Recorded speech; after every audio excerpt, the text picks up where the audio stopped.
नवी मुंबईतील एपीएमसी बाजारात कोकणातील हापूस आंब्याची आवक वाढल्याने भावात 15 ते 20% घसरण झाली आहे। गुढीपाडव्यापर्यंत आवक कमी असल्याने भाव चढे राहिले होते, मात्र आता बाजारातील परिस्थितीत बदल होत आहे। गेल्या वर्षी वाढलेले पावसाचे प्रमाण, थंडी आणि मोहराच्या काळात पडलेले रोग यामुळे कोकणातील आंबा उत्पादनावर मोठा परिणाम झाला होता। त्यामुळे मागील काही दिवसांपासून बाजारात हापूस आंब्यांची आवक कमी होती।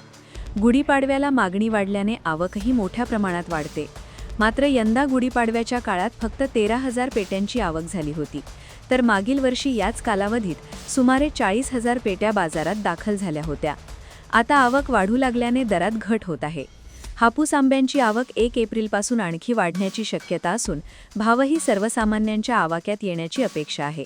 त्यामुळे आंबाप्रेमींना येत्या काळात दिलासा मिळणार आहे। सध्या सर्वसाधारण एक 10 ते 15,000 पेटीपर्यंत आवक गेलेली आहे आणि दर जे प्रचलित पद्धतीप्रमाणे थोडे थोडे दर हे खाली येतात, दरवर्षीच येतात। पाडवा झाल्यानंतर थोडंसं ग्राहकामध्ये थोडंसं जरा स्लोनेस होतो आणि आवक जी वाढलेली आहे त्याच्यामुळे थोडे थोडे दर खाली आलेलेच आहेत। पाडव्यापासून आजच्या तारखेपर्यंत पेटीला एक सर्वसाधारण 3,000 रुपयाचे तरी आसपास पेटीचे रेट खाली आलेले आहेत। म्हणजे जी पेटी 11,000, 10,000, 12,000ला विकली जात होती ती आता 7,000, 8,000 अशा दरम्यान आलेली आहे। कधीपर्यंत ही स्थिती राहण्याची शक्यता आहे? एक एक वीक मध्येच रेट्स हे खालीच येत राहतात। जसे जसे आवक वाढेल तसे तसे मार्केट पोझिशन थोडी थोडी खाली येत राहते। सर्वसाधारण पहिल्या आठवड्यापासून चांगली अरायवल होईल।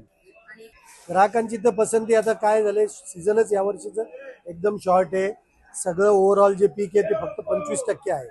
त्याच्यामुळे जो काय आंबा येणार आहे तो एप्रिल आणि मे महिन्यामध्येच येणार आहे। मे महिन्याच्या पण 15 तारखेपर्यंतच येणार। त्याच्यामुळे ज्यांना आंब्याचा स्वाद घ्यायचा आहे त्यांनी या 1.5 महिन्याच्या कालावधीतच घ्यावा लागणार।